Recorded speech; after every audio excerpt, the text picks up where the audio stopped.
Paparating na ang OnePlus Nord 3 na marami sa inyo ang paniguradong nag-aabang din dahil alam kong maraming fans ng OnePlus dito sa channel.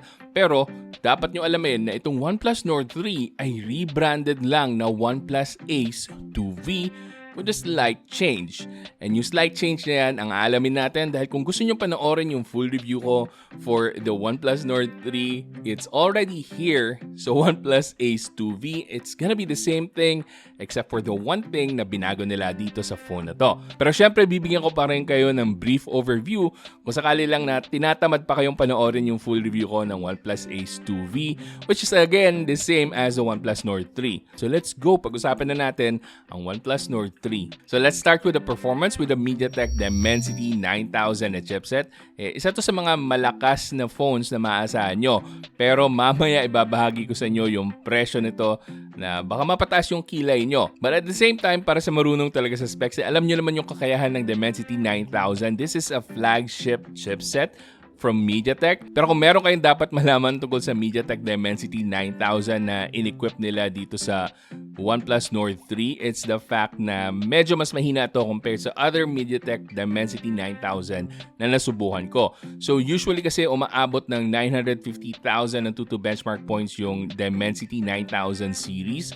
But with this one, umaabot lang tayo ng around 800. Actually, nasa 780,000 yata yung nakuha ko with this one. Ipapakita ko na lang sa display. So it's kind of the same thing with the OnePlus Ace from last year na merong Dimensity 8100 na mas mahina compared sa other Dimensity 8100 from other brands. So I'm guessing medyo kinokontrol ni OnePlus yung kakayahan ng mga chipsets nila para hindi mag-throttle. Kasi kung makikita nyo naman sa CPU throttling test, maganda yung performance ng chipset na to. So hindi siya bumaba sa 90% ng performance dito sa phone natin. And maaasahan nyo na maganda yung performance nito pagdating sa gaming. Siguro magkakatalo na lang sa optimization ng graphic settings na nakadepende sa suporta ng mga developers. But overall, wala kayong may encounter na problema dito kung performance ang habol nyo sa isang device. Napakaganda ng Oxygen OS, very smooth, and samahan mo pa na napakalakas na chipset, so you can expect na smooth sailing all the way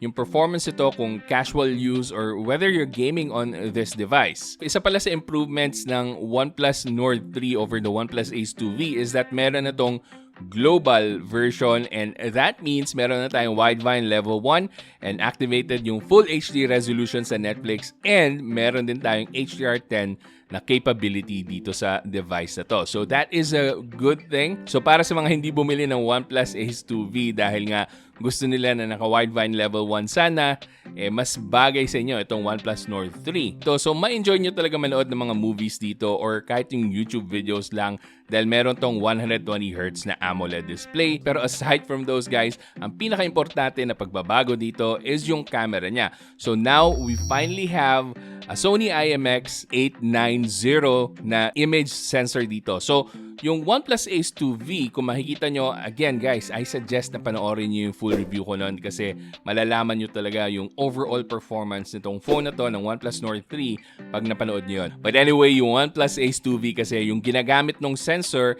is an OmniVision na sensor. And to be specific, OV64B ang ginamit nun. At kung nakasubaybay kayo sa channel talaga, alam nyong ginamit ko yung phone na yun papuntang Hong Kong. So, marami akong na-snap na photos and I was surprised na ang daming photos na sobrang soft ng details. As in, wala na talaga yung definition ng mga subjects, walang edge detection, kumbaga, yung image processing ng OnePlus Ace 2V. Now, I'm not sure kung may current update na naayos na yung problem na yon, pero sasabihin ko sa inyo with the OnePlus Nord 3, hindi ko na napansin yung parang watercolor effect sa mga images. So, majority ng images na na-snap ko with the OnePlus Nord 3 sobrang goods. Talaga makikita niyo yung improvement kung sakaling nag-side by side kayo ng OnePlus Ace 2V and ng OnePlus Nord 3. However, pag tiningnan nyo na mabuti yung images talaga, mapapansin nyo na meron pa rin talagang softness sa image processing na ginagawa ng OnePlus Nord 3. So hindi pa rin to perfectly sharp na images, but again, it's a welcome improvement compared to the OnePlus Ace 2V na talagang hindi ako natuwa sa sharpness. So with the OnePlus Nord 3, katanggap-tanggap na yung sharpness na naproduce nito with its new sensor. And then medyo na-surprise din ako na parang nag-improve din slightly yung selfie camera nito, kasi I remember when I took a video sa Disneyland, naka-night mode tayo and sobrang soft ng image na na-capture ko with the 1080 na front-facing camera. Naka-full HD resolution tayo nun. With this one, the OnePlus Nord 3, parang mas katanggap-tanggap yung quality ng selfie camera if i-compare natin side by side pagdating sa sharpness and overall quality ng image na makukuha natin. So with that said guys, again, sobrang iksi lang po ng video na to kasi gusto ko lang banggitin sa inyo kung ano yung pinagkaiba ng OnePlus Ace 2V dito sa OnePlus Nord 3 na rebranded lang na OnePlus Ace 2V. So is it worth getting the OnePlus Nord 3 over the OnePlus Ace 2V kung sakaling yung dalawang phones ang pinagpipilian mo? Well, it depends kung gaano kahalaga sa inyo yung better camera quality. Kasi babalansehin muna natin. Now, this is not official yet, but ang pagkakarinig ko or pagkakalam ko is aabot sa 30,000 pesos yung presyo ng OnePlus Nord 3. And yung OnePlus Ace 2V, I think makukuha nyo at around 21 to 22,000 pesos. So, alin nga ba sa dalawang yun ang mas importante sa inyo? Well, tingnan natin muna yung pros ng OnePlus Nord 3 kung bakit mas mahal to. So number 1, wideband level 3. Number 2, meron na tayong better camera sensor, IMX890.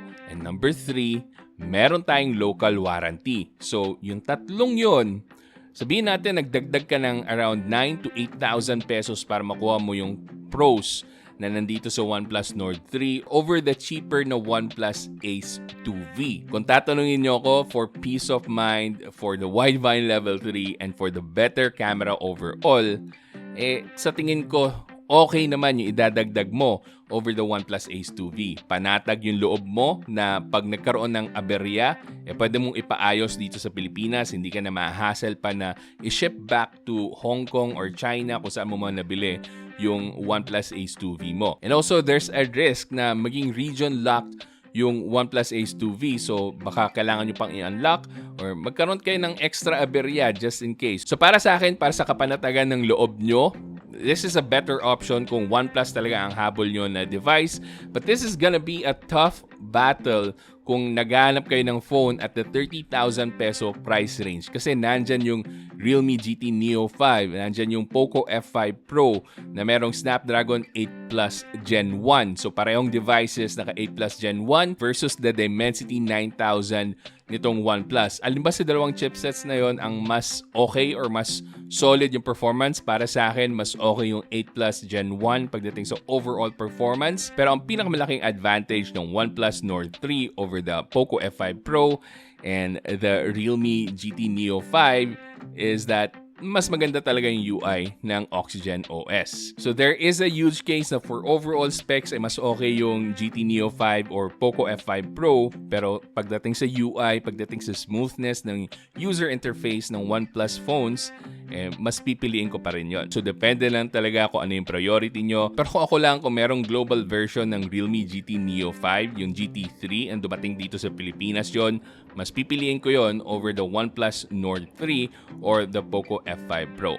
But that's just me. And kung gusto nyong bumili ng mga devices na binanggit ko, ilalagay ko po sa link sa description box kung saan nyo pwedeng mabili yung legit na mga devices. Anyway, I hope nakatulong tong video na to sa inyo. And kung gusto mo pang manood ng mga videos ko, may mga ililink po ako dyan. Panigurado, magugustuhan nyo yung mga yan. So hanggang sa susunod, ako nga pala ulit si Janus na Pinoy Tech Dad. Kita-kita ulit tayo. I think she knows that she drives so crazy